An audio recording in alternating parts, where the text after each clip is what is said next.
थाना क्षेत्र में बुधवार को करीब 32 लोगों से भरी और 14 मोटरसाइकिल के साथ चंबल नदी में एक नाव डूब गई थी, जिसमें 13 लोगों की मौत हुई। नदी में डूबे 11 लोगों के शव घटना के बाद एसडीआरएफ की टीम ने ग्रामीणों की मदद से निकाल लिए थे। कल अंधेरा होने के बाद सर्च ऑपरेशन बंद कर दिया गया।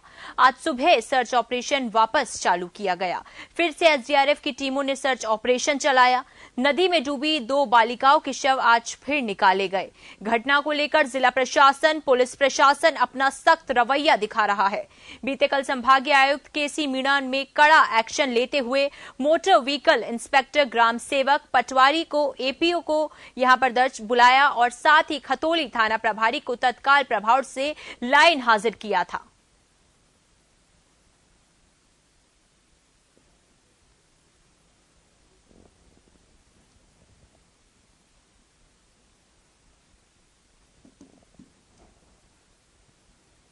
तो खातौली के कोटरा में चंबल नदी में लोगों के डूबने का मामला, कोटा रेंज आईजी रवि दत्त गौड़ ने घटनास्थल का जायजा लिया। घटनास्थल पर पहुंचकर ली घटनाक्रम की जानकारी। चंबल नदी में नाव डूबने से हुई थी 13 लोगों की मौत।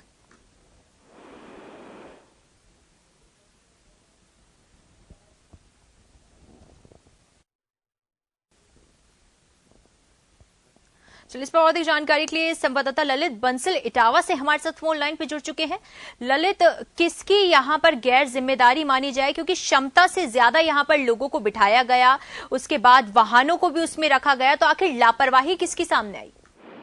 जी बिल्कुल, बता दूं, इसमें सबसे बड़ी जो लापरवाही वो प्रशासन की ही लापरवाही है। चाहे खातौली थाने का एसएचओ हो, चाहे तहसीलदार हो, चाहे एसडीएम हो, चाहे डीएसपी हो, जो उपखंड स्तर का प्रशासन है, इतनी की बड़ी लापरवाही का परिणाम है कि अवैध नावों का, खटारा नावों का लगातार संचालन हो रहा है और इन नावों के संचालन को लेकर एक गैर जिम्मेदार बने और परिणाम स्वरूप जो नाविक थे उन्होंने भी अपनी कमाई के जरिए में ज्यादा बढ़ोतरी की उम्मीद लगाई और क्षमता से अधिक सवारियां और करीब 1 दर्जन से अधिक मोटरसाइकिलें और सवारियां उसमें चढ़ा दी और नदी में नाव उतार दी। नदी में नाव उतरने के बाद नाव दूसरे किनारे में पार लगती, उससे पहले ही नाव मझधार में डूब गई और परिणाम स्वरूप 13 लोगों की दर्दनाक मौत हो गई।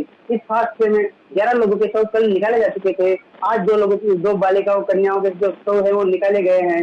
और इस घटना के बाद हालांकि बड़े बड़े प्रशासन के अधिकारी मौके पर पहुंचे हैं, चाहे संभागीय आयुक्त हो, चाहे कोटा रेंज आईजी रवि दत्त बोल रहे हो, चाहे एसडीएम विधायक रहे हो, सब लोगों ने मौके पर पहुंचे घटना को लेकर संवेदनाएं व्यक्त किया और दुख प्रकट किया है। लेकिन अगर इस दुख को प्रकट करने के स्थान पर पहले ये प्रशासन सचेत हो जाता तो शायद ये नौबत ही नहीं आती, जिसके चलते ये बड़ा हादसा पेश आ गया और 13 जिंदगियां काल में समा गई। चंबल नदी तो मौत का काल बनकर इनके लिए और इनके परिवारों के लिए सामने आई और इस नदी में 13 लोगों की डूबने से मौत हो गई। चलिए, बहुत बहुत शुक्रिया ललित तमाम जानकारी के लिए। तो यहाँ पर ये गांव भी काफी पिछड़ा हुआ है, जिसके चलते एसडीआरएफ की टीम भी यहाँ पर मौके पर नहीं पहुंच पाई। चंबल नदी में बेहद दुखद हादसा हुआ, जिसके अंदर कई लोगों की यहाँ पर जान चली गई।